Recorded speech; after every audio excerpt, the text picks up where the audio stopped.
Bienvenue à la Chambre de commerce et d'industrie du Mans et de la Sarthe. Aujourd'hui, je reçois Sébastien Guillemard. Bonjour Sébastien. Bonjour. Alors Sébastien, vous êtes pâtissier à la Flèche, vous êtes aussi président de l'association des commerçants. Tout ça, on va en parler tout à l'heure. Mais il y a vraiment quelque chose qui m'intéresserait parce que, en plus, il nous a amené des macarons dont on parlera tout à l'heure. J'aimerais que vous me parliez de votre parcours, parce que comment on en arrive à être un pâtissier, un pur pâtissier en fin de compte? J'ai commencé un apprentissage en 2 ans à Saumur. À Saumur? Oui, à Saumur, chez M. Godino, la duchesse Anne. Et ensuite, j'étais en tant que salarié. Au bout de 5 ans, j'ai continué à me former tous les lundis au CFA d'Angers pour faire un brevet de maîtrise. Et au bout de 10 ans, je suis parti pour m'installer, venir en Sarthe à la Flèche et monter mon propre magasin. Alors pourquoi la Flèche? Parce que ça a été voilà, une opportunité, ou est-ce que c'est une création, une reprise? Comment ça s'est passé? Non, c'est une reprise. Reprise? Oui, on a visité quand même 13 magasins. Dans un secteur de 3 km autour de, pas 3 km, 3 heures autour de Saumur. Ouais. Et on a eu le coup de cœur pour la Flèche, la ville comme la pâtisserie. C'est une très belle ville, très très belle ville. Et puis en plus on y mange bien. On est quand même un petit peu excentré par rapport au Mans. Quand même, les gens viennent pas au Mans facilement comme ça, quand même. Non, c'est vrai qu'on a mis distance entre Le Mans et Angers, donc. Oui. C'était vraiment l'endroit rêvé pour faire la pâtisserie. Et alors tout ça depuis combien de temps? Eh bien on vient de passer la 14e année. 14 ans. 14 ans. Donc marié bien sûr. Marié, 3 enfants, 3 filles. 3 enfants? Oui, 3 filles. 3 filles? Oui, 3 filles. D'accord, ok. Et toutes, alors les âges là, elles ont une orientation? Eh bien j'ai 13 ans, la grande, Valentine, Charlotte qui a 11 ans et Adèle qui vient d'avoir 7 ans.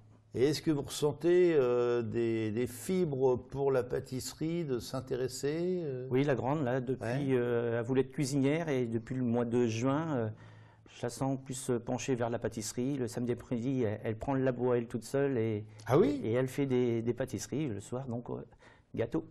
Ouais. Ah oui, c'est vrai que c'est un âge aussi où on a envie de découvrir et en plus c'est un merveilleux métier, quoi. Voilà, et la deuxième, elle, c'est plus ce magasin. Plus attiré vers la vente. Bon, déjà, l'avenir est pratiquement assuré. Vous avez déjà l'aîné qui va aller vers le laboratoire, c'est ça? Oui, c'est ça. Oui. Et puis l'autre dans le magasin, donc l'avenir est déjà assuré, c'est merveilleux, ça. Oui, si elles veulent le faire, pourquoi pas. Ok. Alors, au niveau de la pâtisserie, justement, vous me disiez tout à l'heure que de moins en moins, nous avions des pâtissiers, pure pâtisserie, même en Sarthe, hein. Oui, en Sarthe, c'est vrai qu'il y a en pure pâtisserie, il n'en reste pas beaucoup. Pourquoi? Je ne sais pas exactement. C'est vrai que le pain attire plus les pâtissiers, donc certains pâtissiers se transforment en boulangerie. Donc voilà, maintenant on doit être 3 en pure pâtisserie. 3 seulement? Ouais, 3 ou 4. Compris Le Mans? Ah bah oui, en Mans, en pâtisserie pure, oui, il y en a une. Il me semble. Voilà, oui, d'accord. Oui. En Sarthe, on doit être 4, oui. C'est surprenant parce qu'on pourrait penser qu'effectivement il y en a beaucoup, mais c'est vrai qu'on associe beaucoup plus boulangerie-pâtisserie ou pâtisserie-boulangerie. Et c'est vrai que le produit, le pain, c'est un produit qu'on vient chercher tous les jours. Voilà, alors que la pâtisserie, c'est plus le moment festif. Là. Voilà, et puis on se déplace pour aller chez le pâtissier. On n'est pas obligé d'y aller tous les jours. C'est se faire plaisir. Voilà, c'est l'achat plaisir pour moi. Alors je suppose qu'il y a des moments très très forts parce que bon, bien sûr vous faites pâtissier, mais vous faites également tout ce qui est chocolat, toutes ces choses-là. Donc comment vous vous préparez par rapport, prenons Pâques, prenons les fêtes de fin d'année, parce que il y a la pâtisserie de tout le temps, si vous voulez, mais après il y a toutes les périodes un peu fortes. Alors, comment vous vous préparez à ça? Eh bien, c'est vrai que fin d'année, on va commencer début décembre à préparer nos intérieurs de bûches, voilà, les chocolats, tout ce qui est praliné, on va les commencer fin novembre. Donc ça doit être intense dans le laboratoire. Oui, c'est très intense. Hein? Et vous avez des apprentis? Oui, j'en ai 4. J'ai un apprenti première année, un apprenti deuxième année en pâtisserie. J'ai une apprentie en chocolat. En 1 an. Et donc, je forme aussi un BTM en 2 ans. C'est une tendance un peu, hein, le chocolat, ça plaît beaucoup. Et puis, je trouve qu'il y a le côté créativité au niveau du chocolat qui est intéressant aussi. Oui, c'est très artistique le chocolat, comme la pâtisserie, mais c'est vrai que le chocolat, ça intéresse beaucoup de jeunes après la pâtisserie. Ils veulent faire une année chocolat pour créer. Très bien. Alors, dites-moi, vous êtes aussi président. Président de Anime en Flèche, n'est-ce pas? C'est ça le terme exact de l'association. Oui, c'est ça. Parlez-moi un petit peu de cette association de commerçants. Oui, c'est une association que depuis le mois de mars, on a changé donc le nom. Avant, on était ACAF. ACAF ACAF, oui. Ça fait un peu oui, sécurité sociale, ça fait un peu tout, quoi. C'est ça. Donc moi, ça fait 4e année que je suis président. Donc au début, j'avais dit, je veux changer le nom, tout le monde n'était pas d'accord. Bon, on a réussi à changer le nom parce qu'on a élargi l'association qui était que la Flèche à toutes les communes autour de la Flèche. Ah oui, vous faites... Donc maintenant, c'est Pays Fléchois. D'accord. On est tout Pays Fléchois, donc on est 11 communes dans l'association. Donc nous sommes passés à 80 adhérents. De 63, on est passé à 80. Et donc voilà, on a plein d'actions dans l'année. Qu'est-ce que vous faites dans cette année? Oh, Animation, parce que anime en flèche, le mot anime veut bien dire que vous faites beaucoup d'animation. Beaucoup, et beaucoup, parce que puisque samedi prochain, on a la semaine commerciale qui va débuter. Oui. Hein, voilà. Au mois de novembre, nous faisons un salon du mariage. D'accord. À la Flèche même? À la Flèche même. Dans la mairie ou... Non, pas dans la mairie, la salle juste à côté, la salle des fêtes à côté. Enfin, très bien, très bien. Coppelia. Au mois de décembre, nous allons faire venir une patinoire pour la 3e année consécutive. Nous avons un marché de Noël que nous allons faire aussi début décembre. Voilà, au mois de janvier, on se repose. C'est la trêve des pâtissiers. Voilà, ça, oui, hein? et puis des commerçants un petit peu, c'est vrai. Mais je crois que vous avez la chance aussi d'avoir un maire qui s'investit beaucoup au niveau de votre ville, qui vous aide pas mal, enfin qui vous accompagne pas mal. Oui, il nous soutient énormément. Ça, je tiens à le remercier. De toute façon, à chaque fois que je le vois, je lui en parle parce que c'est vraiment, il nous suit à 200% sur nos actions. Grâce à lui, on peut faire nos animations. Nous avons mis dernièrement une grosse animation qui est les chèques animes. Donc, ce sont des chèques cadeaux qu'on a mis en place depuis le mois de juin. Oui. Et donc, c'est que les commerçants adhérents qui peuvent accepter ces chèques cadeaux. Ce qui me paraît logique. Tout à fait. Donc, ils investissent d'un côté, c'est normal que de l'autre côt,e ils puissent retirer éventuellement un petit peu le fruit de leur investissement. Tout à fait. Et là, c'est bien parti. Hein. On est quand même on est à, je crois, 7 000 € de chaque cadeau pour l'instant depuis le mois de juin. Donc, en sachant que l'été, c'est pas énorme. Donc, là, depuis le début? Oui. Donc, c'est déjà pas mal. Je pense qu'il y a aussi une volonté de la part du consommateur, parce que des Fléchois qui, en fin de compte, ont envie aussi de faire vivre leur commerce intramuros, je suppose. Tout à fait. Et on a même été voir les comités d'entreprise pour leur proposer pour la fin d'année.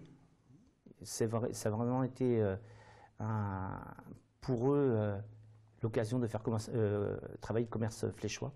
Très bien. Très bien. Il y a eu, oui, alors justement, c'est intéressant. Il y a eu un bon retour de la part des comités d'entreprise. Oui, très bien.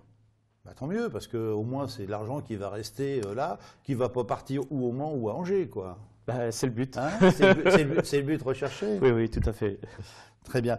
Alors, autre animation, avant cette période de fin d'année, après on parlera de l'avenir. D'autres animations en cours également ou pas? Avant la fin de l'année, là? Oui. Pour l'association de commerçants. C'est déjà pas mal, hein, surtout ce que vous m'avez annoncé. À part ce que je vous ai dit, non, on n'a pas autre chose de prévu. Alors, dites-moi, je sais que vous êtes aussi un fervent défenseur de la charte qualité, alors un produit chambre de commerce, bien sûr, mais vous faites partie des gens qui sont d'ailleurs pratiquement toujours sélectionnés parce que par rapport à la qualité de l'accueil et ainsi de suite. Oui. Donc, c'est quelque chose qui vous apporte au niveau du magasin, ça? Ça nous apporte. Les clients regardent la charte quand on a le diplôme et ce qui est intéressant, c'est surtout pour le personnel. Hein, voilà, c'est très intéressant parce que ça leur permet de voir les points faibles et les points forts quand on a les résultats. Donc, très bien. Voilà. Alors, parlons avenir maintenant. Dites-moi un petit peu comment vous voyez les choses dans l'avenir, que ce soit dans la pâtisserie personnelle. Est-ce que vous avez des projets je sais pas, d'investissement extérieur et tout ça? On a toujours des projets, hein, mais pour l'instant, je les garde pour moi. L'avenir, pour la pâtisserie, je pense qu'il y a un bel avenir pour ceux qui feront de la qualité. Regardez un peu. L'avenir, c'est ça, quoi. Voilà, Alors, oui. attendez, je ne sais pas si on le voit à la caméra, mais c'est vraiment extraordinaire. Hein, les bons macarons. Regardez ça un petit peu. Je vous conseille d'aller à la Flèche chercher les macarons. Ça donne envie quand même. Je suis désolé, je ne peux pas vous les faire goûter, mais vous inquiétez pas, on va essayer de tout faire pour. Oui, alors donc l'avenir, excusez-moi, je vous ai coupé dans le Oui, non, l'avenir pour les pâtissiers, ceux qui font de la qualité, il y aura toujours du monde dans nos magasins. Et la créativité, voilà, surtout innover. Sébastien, merci beaucoup. En tout cas, à la Flèche, hein, la pâtisserie qui fait de très très beaux macarons et très bons macarons surtout. Je vous conseille d'y aller. Et nous allons recevoir tout de suite Christelle Verrier qui va nous parler d'ailleurs de Charte Qualité. Christelle Verrier, bonjour. Bonjour.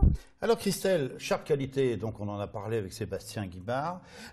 Donc c'est un produit qui prend de plus en plus d'importance au sein de la Chambre de commerce. Expliquez-moi un petit peu ce qu'est la Charte Qualité. Écoutez, pour faire un petit historique, c'est un dispositif qui est né il y a une quinzaine d'années maintenant, à l'initiative d'un groupe de commerçants et de consommateurs de Charente-Maritime. Ils souhaitaient sensibiliser les professionnels à la qualité de l'accueil et du conseil dans leurs entreprises. Elle a été reprise ensuite par une chambre de commerce régionale, puis étendue à l'ensemble du territoire. Et maintenant, c'est 5 régions, 32 départements qui sont concernés par cette charte. 40 chambres de commerce sont partenaires de cette opération. Elle couvre environ 120 domaines d'activité différents. Et on dénombre environ 10 000 entreprises qui sont entrées au moins une fois dans cette démarche. Il faut savoir qu'au moins une fois, parce que c'est une démarche millésimée, donc renouvelable et remise en cause chaque année. En plus, on ne peut pas avoir la Charte Qualité comme ça. C'est en fait quand le commerçant s'investit et en plus de ça, il y a une sélection derrière qui fait que s'il n'est pas à la hauteur, il ne l'a pas. Oui. Donc c'est destiné principalement au commerce traditionnel. Il faut une surface de vente inférieure à 400 mètres carrés et moins de 10 salariés. Donc on est vraiment dans le petit commerce de centre-ville ou de centre-bourg. Donc l'objectif de cette charte, c'est de fidéliser la clientèle en valorisant le service apporté. C'est également mettre à la disposition du professionnel un outil qui va lui permettre d'évaluer ses points forts et ses points améliorés, et tout ça dans un esprit de progrès. C'est également, comme le disait M. Guillemard tout à l'heure, un outil de management, puisqu'il n'y a pas que le chef d'entreprise qui entre dans cette démarche qualité, mais tout l'ensemble du personnel du point de vente. Et ça, c'est très important. C'est très, très important. Donc la méthode, elle est basée sur le principe du client mystère. Donc il y a un pré-diagnostic qui est réalisé en entreprise par un conseiller de la CCI, puis un cabinet privé spécialisé dans le commerce de détail va dépêcher un client mystère qui va réaliser une visite et 2 appels téléphoniques. Donc il se base sur un référentiel de 73 points dispatchés sur 4 items. L'accueil téléphonique, l'aspect extérieur du magasin, l'aspect intérieur du magasin et le conseil apporté au client. Et il faut un minimum, comme vous le disiez tout à l'heure, de 8 sur 10 dans chacun de ces domaines pour obtenir cette charte qualité. Ensuite, parfait, Christelle. Bah, écoutez, alors, juste le prix, combien ça coûte? Alors, il y a 2 tarifs. Pour une première adhésion, 210 € hors taxe, sachant que la Chambre de commerce en prend une grande partie à sa charge. Et puis, pour un renouvellement, puisqu'elle est millésimée, c'est 150 €. Très bien. Ben merci beaucoup Christelle. Et puis nous, écoutez, on se retrouve la semaine prochaine, bien sûr. Au revoir. Je ne sais pas s'il y aura les macarons, mais bon, écoutez, on verra.